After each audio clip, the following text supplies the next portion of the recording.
Assalamualaikum warahmatullahi wabarakatuh. Perkenalkan, nama saya Samsul Umar. Saya dari IAS, kepanjangannya Institut Agama Islam Syarifuddin. Saya dari kelas PHI A2 akan mempresentasikan atau menjelaskan tentang kurikulum. Apa yang dimaksud dengan kurikulum, perubahan-perubahan yang ada di dalam kurikulum, dan juga istilah-istilah baru dalam kurikulum.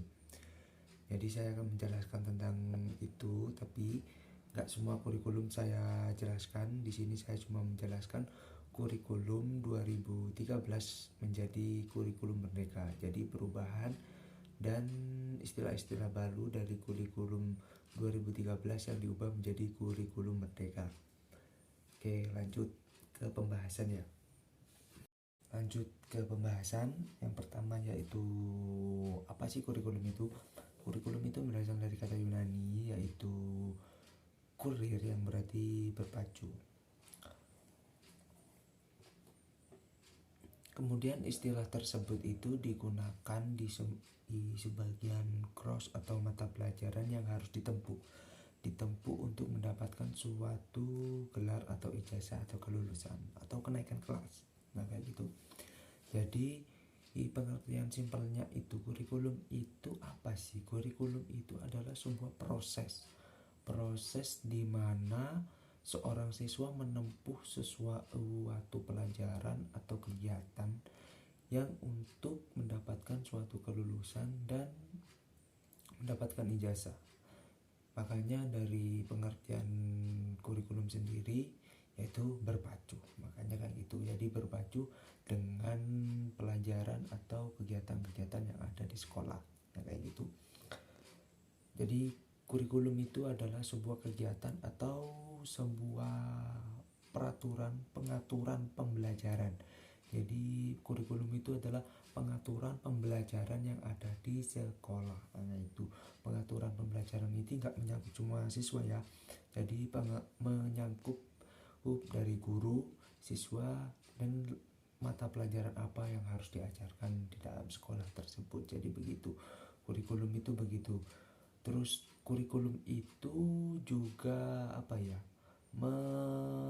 mengatur jadwal pelajaran, jam pelajaran, dan juga sistematika yang ada di dalam kelas itu sendiri. Oke, jadi kurikulum itu begitu. Kurikulum itu simpelnya itu yaitu sebuah proses atau kegiatan yang sebuah proses atau pengaturan yang ada di lembaga pembelajaran. Nah, kayak gitu. Itu kurikulum. Oke, lanjut ke pembahasan yang kedua yaitu kurikulum 2013. Apa sih kurikulum 2013 itu, dan juga apa sih kurikulum merdeka? Kenapa saya membahas kurikulum 2013 dan kurikulum merdeka? Oke, kita lanjut ke bagian kedua. Oke, melanjutkan penjelasan selanjutnya yaitu kita masuk ke penjelasan kurikulum 2013. Kurikulum 13 itu ada beberapa aspek atau kebijakan yang ada di kurikulum 2013. Jadi ada beberapa kebijakan yang terdapat dalam kurikulum 2013. Langsung saja, yang pertama yaitu kurikulum 2013 dirancang berdasarkan tujuan pendidikan nasional dan standar nasional seperti yang bisa dilihat di atas, yaitu pendidikannya itu menurut pendidikan nasional dan juga pendidikan standar nasional Indonesia. Jadi kurikulum 2013 itu mengambil semua pengaturan sistem pengaturan pembelajaran itu dari nasional dan standar nasional. Oke, yang kedua yaitu jam pelajaran kurikulum 2013 diatur per minggu. Kayak gitu. Dan yang ketiga, pada kurikulum 2013 yang melakukan pembelajaran rutin per minggu dengan mengutamakan kegiatan kelas. Jadi kegiatan kelas di kurikulum 2013 itu lebih mengutamakan berada di sekolah, jadi nggak ada kegiatan ajar mengajar di luar jam sekolah seperti daring atau semacamnya lah. Jadi di kurikulum K13 ini mengutamakan yang ada di dalam kelas, jadi di luar kelas itu nggak ada pembelajaran. Dan yang keempat yaitu kurikulum 2013 itu memiliki 4 aspek penilaian, yaitu aspek pengetahuan. Yang pertama aspek pengetahuan, yang kedua aspek keterampilan, yang ketiga itu aspek sikap, dan yang keempat aspek perilaku. Jadi penilaian terhadap siswa di K13 itu mencakup 4 penilaian ya. Yang pertama yaitu pengetahuan, aspek keterampilan, aspek sikap, dan aspek perilaku. Jadi dinilai dari pengetahuannya gimana, keterampilannya itu gimana, dan juga sikap terhadap tugas yang diberikan oleh guru, dan juga perilaku terhadap lingkungan di sekolah, dia baik atau terlalu banyak terkena masalah atau gimana, kayak gitu. Itu kebijakan-kebijakan yang ada di kurikulum 2013. Oke, kita lanjut ke penjelasan yang ada di kurikulum Merdeka.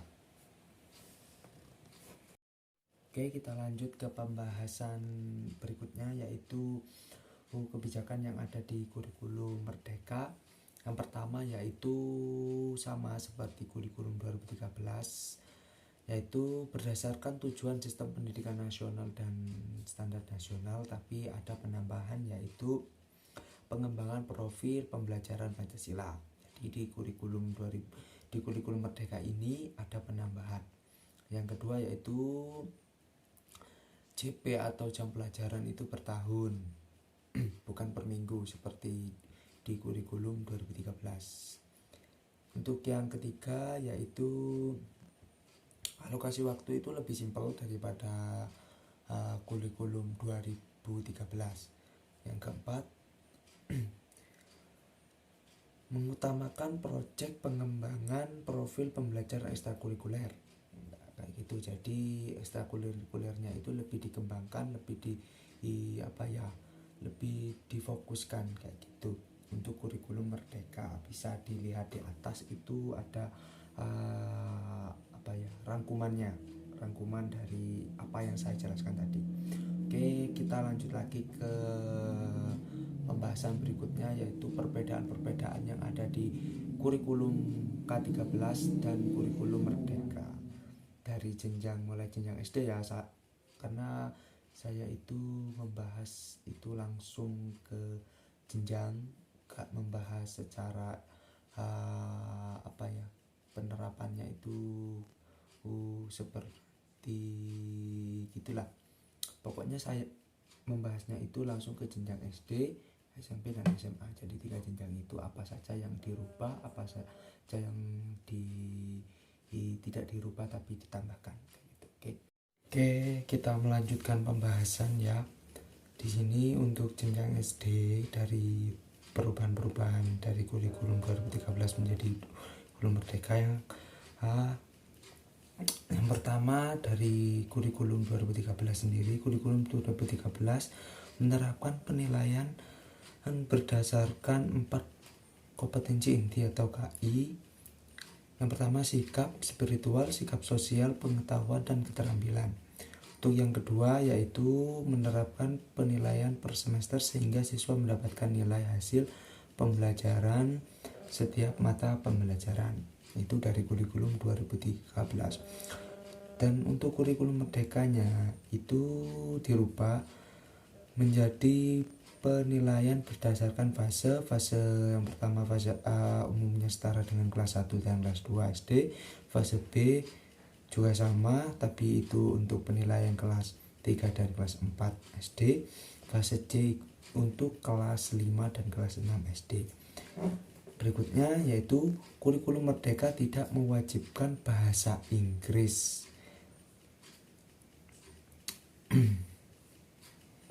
sebagai salah satu mata pelajaran karena didasarkan kemampuan sekolah dan kemampuan siswa. Dan selanjutnya yaitu kurikulum merdeka juga menggabungkan pembelajaran IPA dan IPS menjadi IPAS yang dimulai pada kelas 3 SD.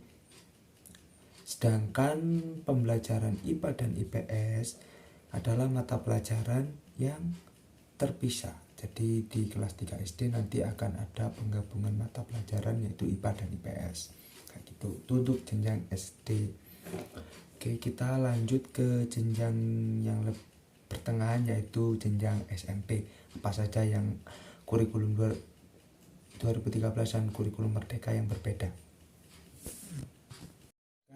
Kan ke jenjang SMP ya. Untuk jenjang SMP itu sama dengan jenjang SD, itu di K13 tidak banyak perubahan, dan sama untuk penilaiannya juga dari 4 aspek. Terus di situ pembelajaran informatika itu tidak wajib untuk jenjang SMP. Oke, untuk kurikulum merdekanya di sini penilaiannya berdasarkan fase, yaitu yang pertama yaitu fase D, itu sama setara atau sama dengan kelas 7, 8, 9. Oke, yang kedua yaitu pembelajaran informatika itu adalah pembelajaran yang wajib ada untuk jenjang SMP. Terus di jenjang SMP juga di kurikulum merdeka itu sama jenjang yang jenjang SD untuk memilih dari 5 pembelajaran seni dan prakarya. Jadi sama aja, harus ada pembelajaran seni dan prakarya.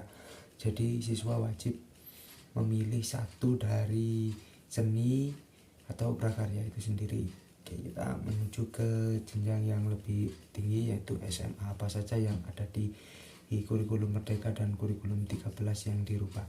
Oke, lanjut. Oke, melanjutkan ke jenjang SMA. Di sini jenjang SMA tidak banyak perubahan untuk kurikulum merdekanya. Untuk kurikulum 13-nya di sini sama dengan jenjang SMP dan jenjang SD, yaitu menerapkan penilaian per semester sehingga siswa mendapatkan nilai hasil pembelajaran setiap mata pelajaran. Dan di sini untuk kurikulum merdekanya itu banyak ya perubahannya untuk jenjang SMA. Yang pertama ya dari segi penilaian. Dari segi penilaian yaitu yang pertama yaitu fase E itu setara dengan kelas 10. Di sini untuk fase F-nya yaitu kelas 11 dan kelas 12 SMA.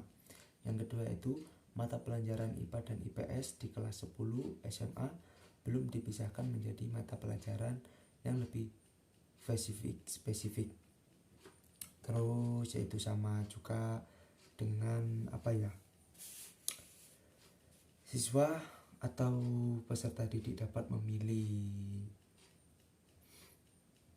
sekurang-kurangnya satu dari mata pelajaran seni dan prakarya. Itu sama dari kurikulum merdeka. Terus yang keempat di sini di kelas 10 peserta didik mempelajari mata pelajaran umum. Belum ada mata pelajaran pilihan. Jadi di kelas 10 itu siswa diajarkan pelajaran umum kayak gitu. Dan yang keberapa ini keempat yaitu peserta didik memiliki mata pelajaran sesuai minat di kelas 10 dan di kelas 11 deh. Di kelas 11 dan kelas 12 peserta didik memilih mata pelajaran dari kelompok mata pelajaran yang tersedia. Jadi di situ disediakan mata pelajaran yang diminati untuk didalami. Begitu.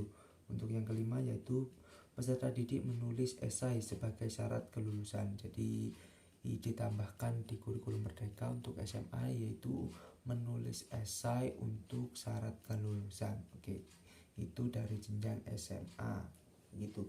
Lanjut ke pembahasan yang terakhir yaitu istilah-istilah yang ada di kurikulum kurikulum merdeka. Itu banyak di situ. Saya sudah mencantumkan di atas rangkuman-rangkuman dari apa saja istilah-istilah baru yang ada di kurikulum Merdeka. Oke, itu saja video yang saya buat ini. Terima kasih. Dan apabila ada kesalahan-kesalahan yang kurang mengenan atau ucapan-ucapan yang kurang, saya mohon maaf dan sebesar-besarnya. Wassalamualaikum warahmatullahi